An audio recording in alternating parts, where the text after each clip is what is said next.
and she will be giving us a session on writing for developers, the new customers. So it is a very interesting session, especially for the ones who are very new to technical writing and who are looking forward to establish a career in this field, or people who have already established or may want to pick up back on their basics. So a very interesting session. So please welcome Amruta. And yeah, thanks for the introduction, Mini. I'm Amruta Ranade and I'm from Dhruva. I'm the tech writer for DevDocs there. And that's my topic for today, writing for developers, the new customers. Thanks, yeah. So what do we write for the developers? We write development docs, and this is the agenda for today. What are dev docs? Why do we need them? The comparison between the user docs and dev docs, the type of dev docs, the process we follow at Dhruva, and the frequently asked questions for dev docs. And before we get started, I have two requests. We have a lot of content to go through, and I'm very nervous. So let's just park the questions till the end, and let's get through this first. And the second one is some of the slides are very text heavy for a reason. I wanted to give in detailed examples so that when you go back and refer to the slides, you will recall what we were talking about. But right now, if you can just get the gist of the slide, it should be good enough. So let's get started. So what are developer docs? To understand that, let's take an example of something that we do almost every day, sending an email via Gmail. So if we were to write the user documentation for this feature, this is something you would write. Compose the mail, click send, list the options, and you are done. Now if we want to write the developer documentation for the same feature, this is what we would write. So basically the user documentation is the documentation of what the user is expected to do, whereas developer documents is going behind the scenes and explaining how the feature actually works. So for developer docs, we would write about the format of the email, how does the client connect to the server, how does the sending server connect to the recipient server, and so on. So one snippet of user docs will correspond to these many development docs. So that is the scope of developer docs going ahead. And why do we need dev docs? So as Tom Johnson says on his website, as the trend of the software industry right now is to simplify the user experience. But as the user experience gets simplified, the underlying technology becomes more complex. So the need for the user documentation goes down, but the scope of developer documents goes on increasing. One of the examples I can give is 2 weeks back we had a situation at Dhruva where one of the feature needed some tweaking to be customized for a customer. But the developer who was working on it had not developed it initially. That feature was originally developed by our CTO 2 years back. Now the developer couldn't understand what logic had the CTO applied or what had he thought of while implementing the feature that way. So he couldn't make the necessary changes. Then our CTO had to put aside all his current work, come here, explain the feature, and then the developer could go ahead. Or now that we have faced this problem, we wrote the developer doc for that feature, so that whenever in the future if we have that problem for the same feature, the CTO can just point them to the document and then they can come back with pointed questions for him. Another example is Dhruva is hiring massively right now, so we have a lot of new joinees coming on board. In a month, if we have 5 to 10 new joinees, every time some existing team member has to spend their time giving the same sessions to the new joinees over and over again. Now that we have come up with the onboarding docs for developers, which contains all these documents, it's easier for the existing team members, also for the new joinees coming on board, because they have something that they can go back and refer to and learn at their own time. So that is the need for developer documents. Now let's see the comparison between user docs and dev docs. Resources. To document one feature for the user documentation, one writer should be enough, or rather 10% of a writer's time should be enough. Whereas for developer documents, to document one feature, you can need multiple writers depending on the complexity of the technology for that feature. The second thing is when it is written. So user documents are generally written after the feature is implemented, whereas dev docs are written either before or during the implementation of the design. And the end audience. So the end audience for the user documents are the end users and the support folks. Whereas for dev docs, they are across the board. So the developers use it, the QA, the tech writing team uses this, support, sales, pre-sales, project management. Actually everybody except the end user can use the dev docs. Then we go on to the types of dev docs. And let's start with the most popular in the category, the API docs. So what is an API? Let's consider the example of Facebook. So Facebook has a lot of applications, Farmville, Candy Crush and all those things, which are not developed by the core Facebook developers. They are developed by the external programmers who need to use the functionality and database of Facebook's core code. But Facebook cannot expose their code to the world. So what they do is they develop an interface for the external programmers where they can plug in and use the functionality and database without knowing the internals of the code. So that interface is the application programming interface, and it tends to be very complicated. There are many variables. Those variables can take a lot of values, and then there are best practices and so on. So we need to have a document to, we need to have a document to explain that interface, and that is the API doc. So this is a snapshot of the Facebook API. So it is a very good example. I mean, it is a very well-written doc, so this can be used as an example if you want to explore it better. And we had a brilliant session in the morning for API documentation, so I'm not going to go into the details here. But if you want to explore this, these are a few good resources to look into. Then we move on to my favorite category of the developer documents, the software architecture documents. So what is software architecture? Software architecture is the explanation of the software's architecture and organization in terms of its components, how those components relate to each other, and how they relate to the external environment. And these are the steps to document a software architecture. So documenting software architecture in itself is a very well thought out discipline in itself. A lot of research and a lot of papers are there for research if you want. So these are the steps. We start from scratch. We start from the most basic minimalistic use case, and we build up to the big picture. Then we define what we expect the software to do. The next step is we identify the components of the architecture and how the processes work using those identified components, all at the high level.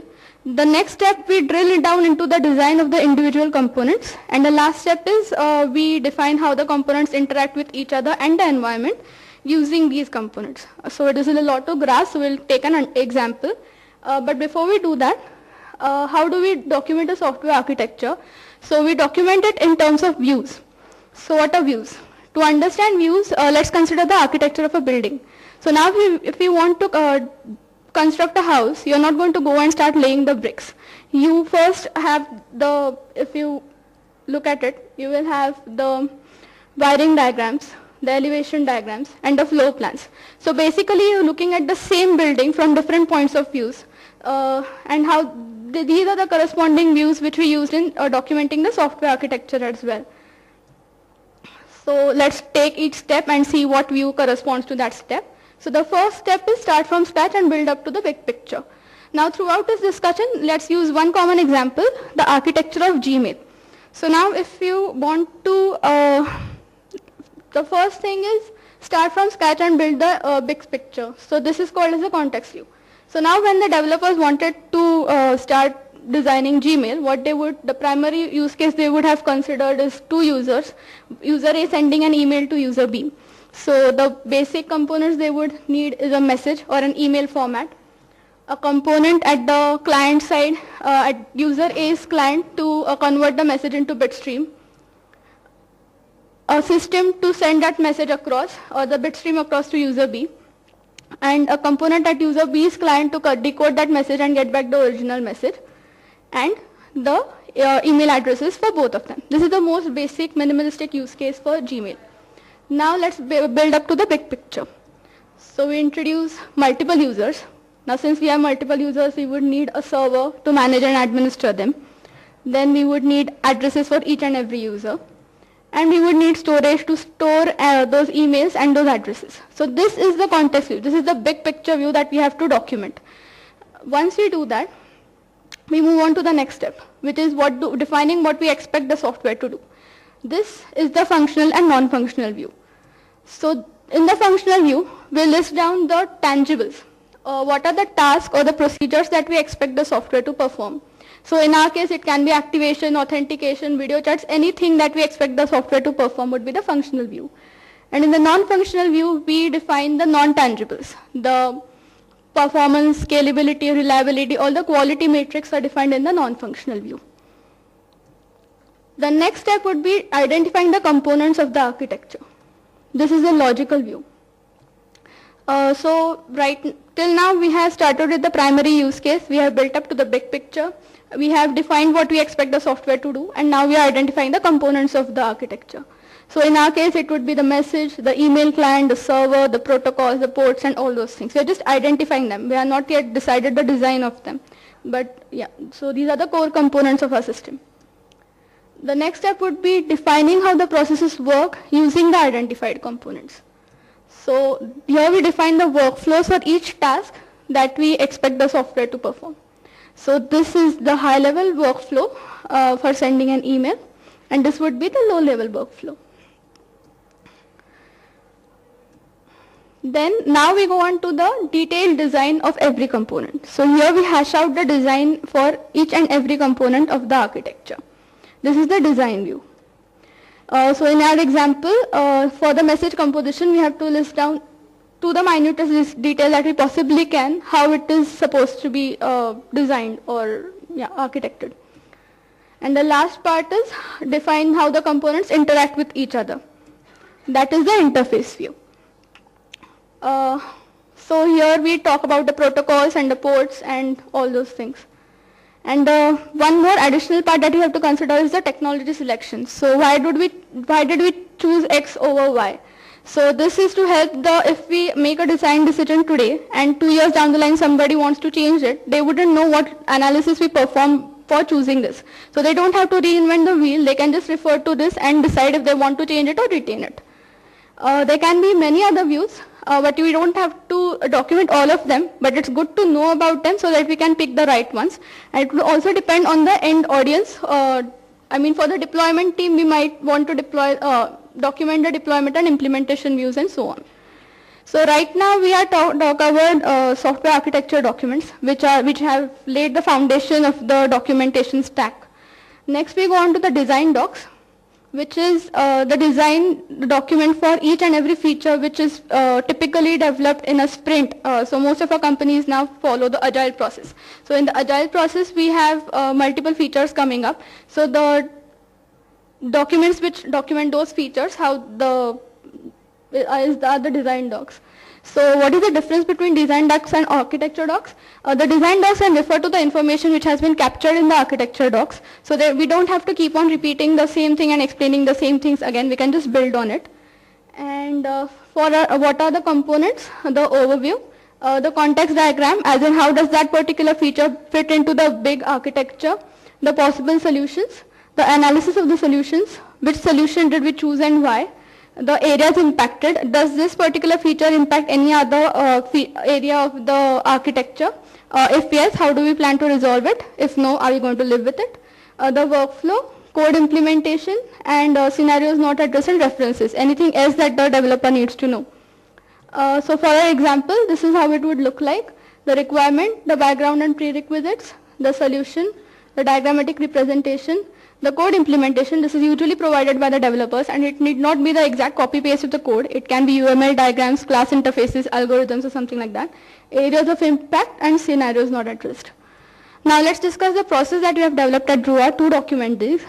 For the software architecture docs, they are typically to be documented before the software is in place.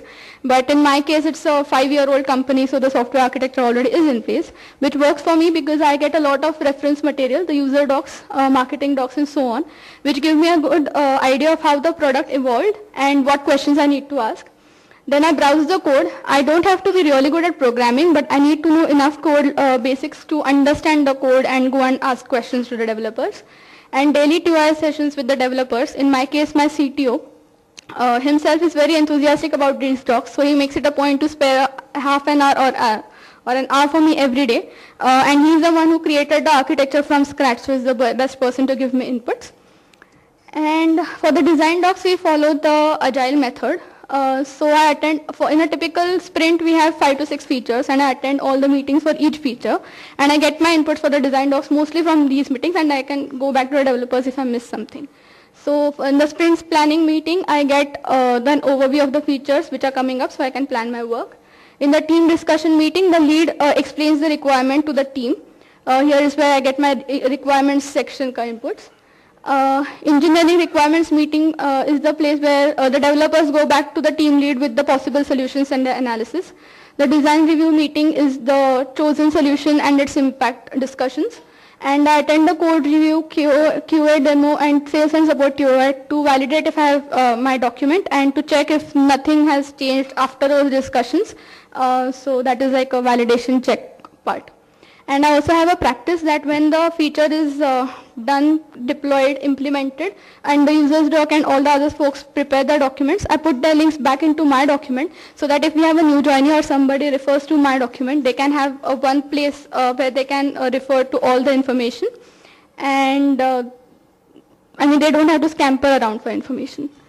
And the most important question I get asked is, these are very technical documents, why do you write it, why can't the developers write it? Because if they want to say something like Miss Piggy wants to go to lunch, blah, blah, blah, they end up writing something like this, which is readable to the compilers, but not to the human, I mean, not for humans. So yeah, that's why we do it.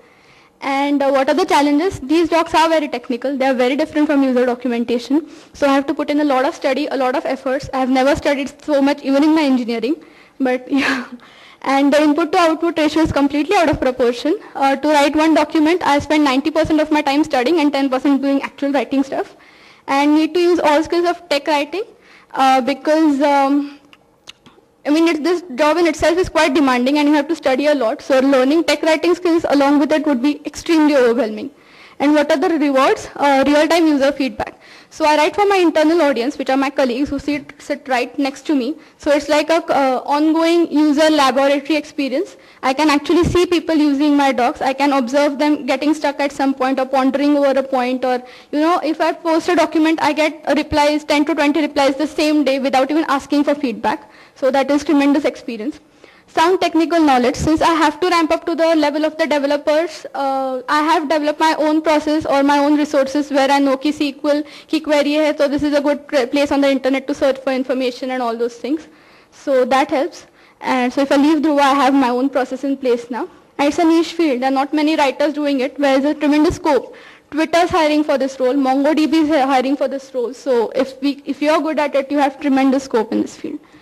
And lastly, what are the skills which are transferable from user documentation to DevDocs? All of them, the most important being interviewing the SMEs, because we don't have anything in place to refer to. There is no UI, there is no product, nothing right now. It's all in abstract concepts and all in the developer's head. So you have to drill down into the heads and extract that information. So I had a situation, we had an experience with my manager who was explaining the feature to me, and I was wondering, acha, this is how it works. And he was like, nahi, abhi to kuch nahi ho raha hai, kabhi to hoga. So it is in that level, in hawa mein hota hai sab. So yeah. And that's all. Thank you. And I started out with 2 requests. I have 2 requests more. First of all, I'm new to this developer documents field. I'm learning on the job. So if anybody has any inputs or something for me, please let me know.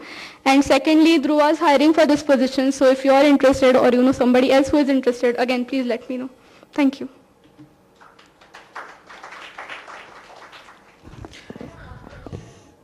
Do we have time?